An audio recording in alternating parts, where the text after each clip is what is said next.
Assalamualaikum warahmatullahi wabarakatuh. Perkenalkan, kami dari kelompok 3. Di sini kami akan mempresentasikan hasil makalah kami yang berjudul Landasan Kurikulum. Sebelum kami mempresentasikan hasil makalah kami, ada baiknya kami perkenalkan diri kami masing-masing. Perkenalkan, nama saya Umiati Saparista, nomor MPM 19150078. Di sini saya sebagai moderator sekalian pemateri pertama. Landasan kurikulum. A. Pengertian landasan pengembangan kurikulum. Kurikulum merupakan salah satu komponen yang memiliki peran penting dalam sistem pendidikan. Sebab dalam kurikulum bukan hanya dirumuskan tentang tujuan yang harus dicapai sehingga memperjelas arah pendidikan, akan tetapi juga memberikan pemahaman tentang pengalaman belajar yang harus dimiliki setiap siswa. Pengembangan kurikulum pada hakikatnya proses penyusunan rencana tentang isi dan bahan pelajaran yang harus dipelajari, serta bagaimana cara mempelajarinya. Namun demikian, persoalan pengembangan isi dan bahan penjelasan, serta bagaimana cara belajar siswa bukanlah suatu proses yang sederhana, sebab menentukan isi atau muatan kurikulum, serta berangkat dari visi misi serta tujuan yang ingin dicapai. Sedangkan menentukan tujuan erat kaitannya dengan persoalan sistem nilai dan kebutuhan masyarakat. Pengembangan kurikulum merupakan kegiatan yang sangat kompleks yang memerlukan dasar-dasar pertimbangan bagi pengambilan keputusan yang mendalam dan mendasar, seperti halnya dalam menentukan tujuan pendidikan yang harus dicapai oleh suatu sekolah, harus ditindaklanjuti dengan pengambilan keputusan yang cermat dalam menentukan mata pelajaran serta konten atau bahan ajar yang harus dimasukkan dalam. Assalamualaikum warahmatullahi wabarakatuh. Nama saya Fahmi Nurul Arifin Tanjung. NPM saya 19150025. Saya adalah pemateri pertama. Saya akan menjelaskan tentang landasan pengembangan kurikulum. Yang pertama ialah macam-macam landasan perkembangan kurikulum. Yang pertama, landasan filosofis.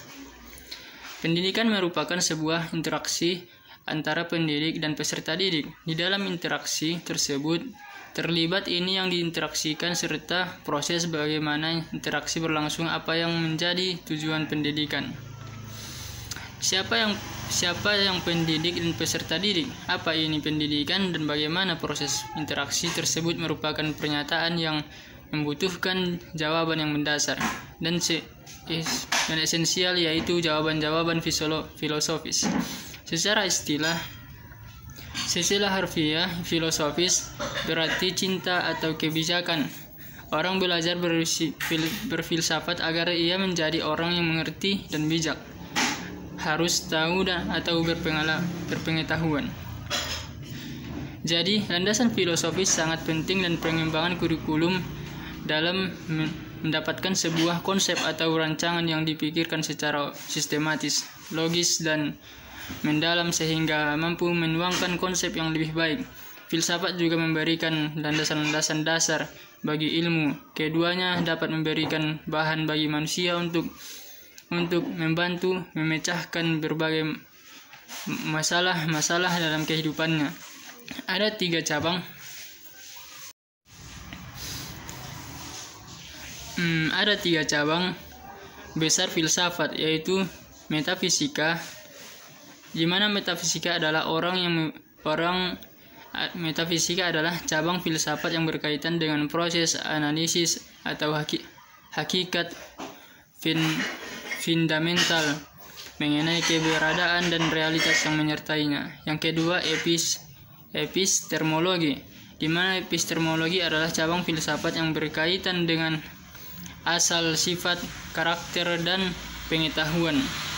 Dan yang terakhir adalah sosiologi, di mana ia merupakan cabang filsafat ilmu yang mempertanyakan bagaimana manusia menggunakan ilmunya.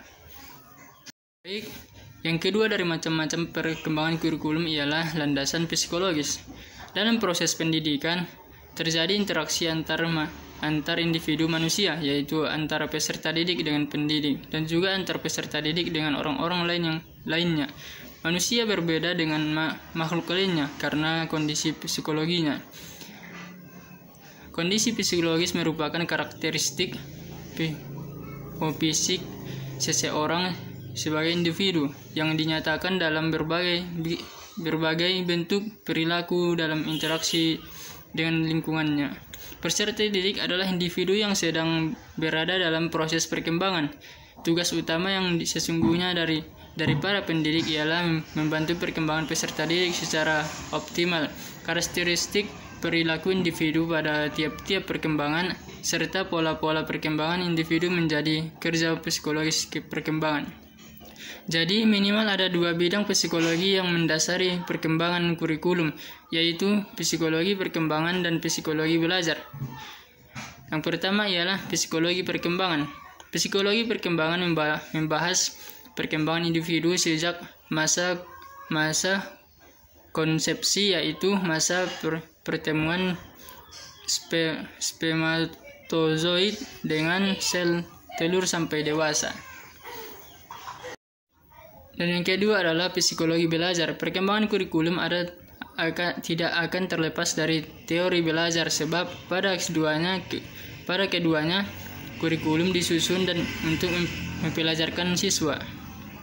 Banyak teori yang membahas tentang belajar sebagai proses pembahasan tingkah laku, namun demikian setiap teori ini berpangkal dari pandangan tentang hakikat manusia. Menurut aliran belajar kognitif, belajar pada hakikatnya adalah pembentukan sosial antara kesan yang ditangkap panca indera dengan kecenderungan untuk bertindak atau hubungan antara stimulus dan respon. Dengan demikian, bahwa proses belajar sangat tergantung pada adanya rangsangan yang muncul dari luar atau faktor lingkungan. Menurut aliran Belaviontik, belajar pada hakikatnya adalah pembentukan asosiasi antara kedua yang ditangkap panca indera dengan kecenderungan untuk bertindak atau bimbingan antara stimulus dan respon. Sekian dan terima kasih. Perkenalkan, nama saya Rifka Siombing, NPM 191500058. Di sini saya sebagai pemateri yang ketiga. Baiklah, langsung saya lanjutkan materi yang selanjutnya, yaitu yang ketiga, landasan organisasi. Kurikulum merupakan rencana untuk kepentingan peserta didik, maka dari itu bahan atau isi pelajaran harus dituangkan dalam organisasi tertentu agar tujuan pendidikan dapat tercapai. Organisasi atau desain kurikulum berkaitan erat dengan tujuan pendidikan yang ingin dicapai. Jenis-jenis organisasi kurikulum yang dimaksudkan sebagai mana dikemukakan sebagai berikut. Yang pertama yaitu kurikulum berdasarkan mata pelajaran. Organisasi kurikulum jenis ini merupakan organisasi kurikulum yang paling tua, tetapi hingga kini masih menduduki tempat yang paling dominan.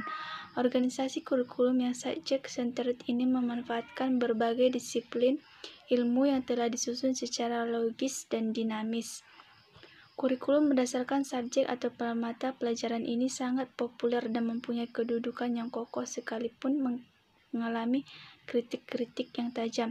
Kurikulum ini bertahan terus sebab mempunyai ciri-ciri yang tidak dimiliki oleh kurikulum yang bentuk lain.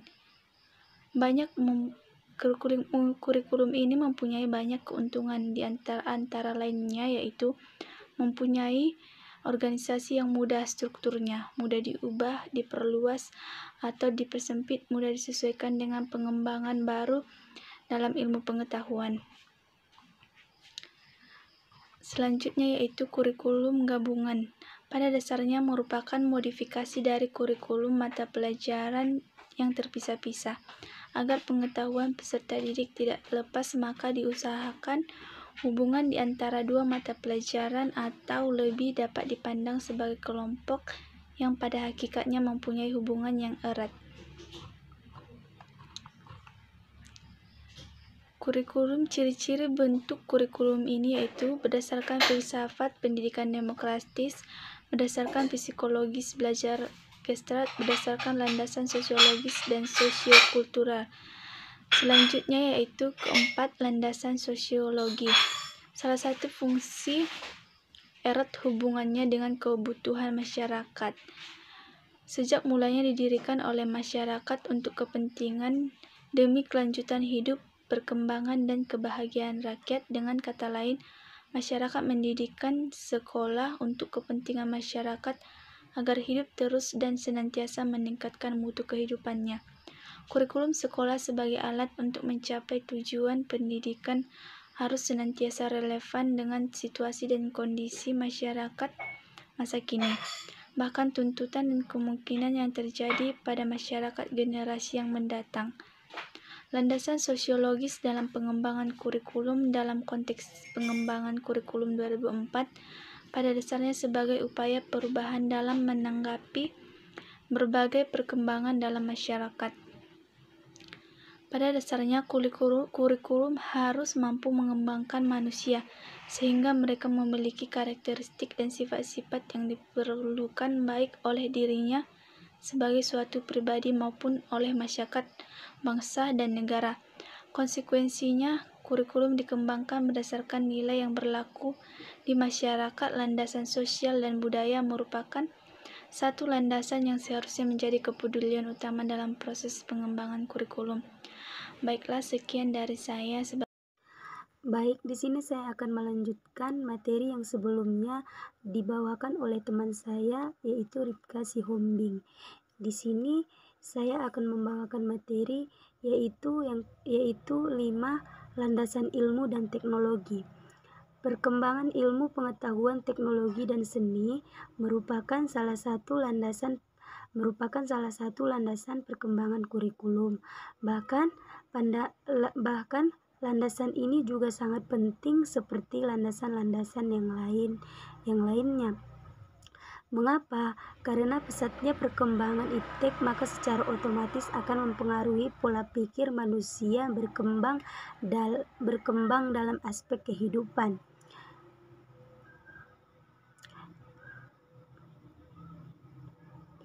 Hal ini mempengaruhi dunia pendidikan dan inovasi berbagai aspek, yaitu seperti fasilitas pendidikan, personal pendidikan, pengelola dan standar mutu termasuk dalam kurikulumnya. 6. Landasan historis, di mana landasan ini berhubungan dengan formula program-program sekolah yang mana pengaruhnya masih berkaitan dengan kurikulum saat ini. Kurikulum yang berkembang saat ini harus mempertimbangkan apa yang dilakukan dan apa yang telah dicapai sebelumnya, begitupun seterusnya. Perkembangan proses perbaikan kurikulum ini tidak dimulai dari nol lagi. Berdasarkan evaluasi komponen kurikulum sebelumnya akan dipertimbangkan terhadap upaya perbaikan dan penyempurnaan kurikulum selanjutnya.